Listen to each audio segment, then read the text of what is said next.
السلام علیکم ورحمۃ اللہ وبرکاتہ۔ پیارے دوستوں، میں امید کرتی ہوں کہ آپ اللہ تعالیٰ کے فضل و رحمت سے صحت اور ایمان کی بہترین حالتوں میں ہوں گے۔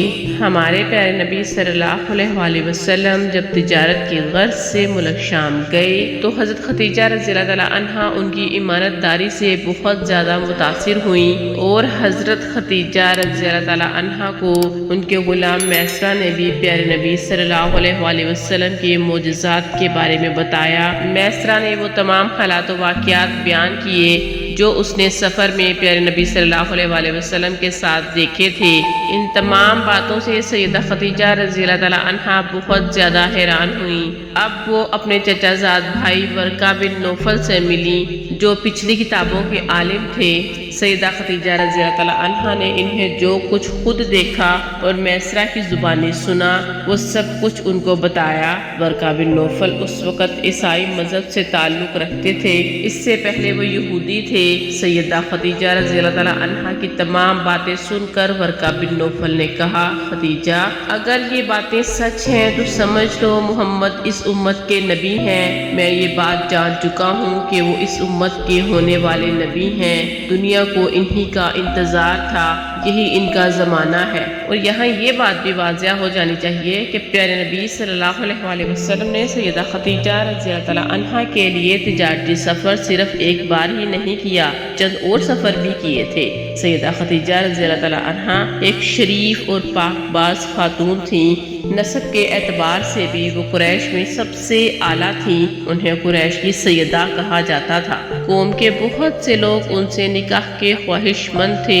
کئی نوجوانوں کے پیغام ان تک پہنچ چکے تھے، لیکن انہوں نے کسی کے پیغام کو قبول نہیں کیا تھا۔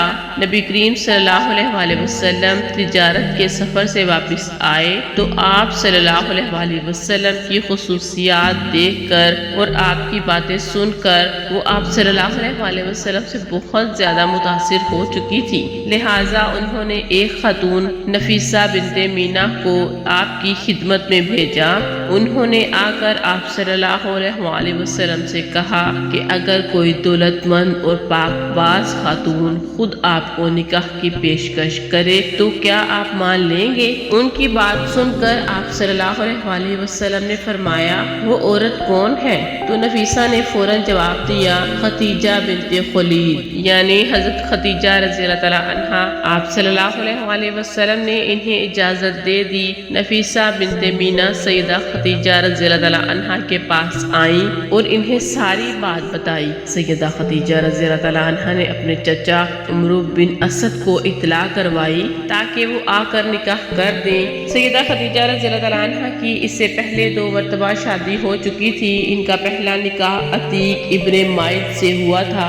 اس سے ایک بیٹی ہندا پیدا ہوئی تھی۔ عتیق کے فوت ہو جانے کے بعد سیدہ کا دوسرا نکاح ابو حالہ نامی شخص سے ہوا۔ ابو حالہ کی وفات کے بعد سیدہ خدیجہ رضی اللہ تعالیٰ عنہا بیوہ کی زندگی گزار رہی تھیں کہ انہوں نے آپ صلی اللہ علیہ وآلہ وسلم سے نکاح کا ارادہ کر لیا۔ اس وقت سیدہ خدیجہ رضی اللہ تعالیٰ عنہا کی عمر 40 سال کے لگ بھگ تھی۔ سیدہ خدیجہ رضی اللہ تعالیٰ عنہا کے چچا عمرو بن اسد وہاں پہنچ گئے اور پیارے نبی صلی اللہ علیہ وآلہ وسلم بھی اپنے چچاؤں کو لے کر پہنچ گئے۔ نکاح کس نے پڑھایا؟ اس بارے میں مختلف روایات ہیں، اور ایک روایت یہ ہے کہ یہ نکاح پیارے نبی صلی اللہ علیہ وآلہ وسلم کے چچا جان حضرت ابو طالب نے پڑھایا تھا۔ مہر کی رقم کے بارے میں بھی روایت مختلف ہیں۔ ایک روایت یہ ہے کہ مہر کی رقم 12 اوقیہ کے قریب تھی، اور دوسری روایت یہ ہے کہ آپ صلی اللہ علیہ وآلہ وسلم نے مہر میں 20 جوان اونٹنیاں دی تھیں۔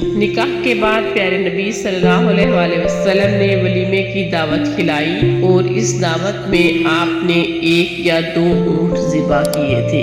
یہ تھی پیارے نبی صلی اللہ علیہ وآلہ وسلم کے نکاح کے واقعے کی تفصیل۔ اس طرح کی مزید ویڈیوز دیکھنے کے لیے چینل کو سبسکرائب کر لیجیے گا تاکہ ہر نیو آنے والی ویڈیو کا نوٹیفیکیشن آپ کو ملتا رہے۔ السلام علیکم ورحمۃ اللہ وبرکاتہ۔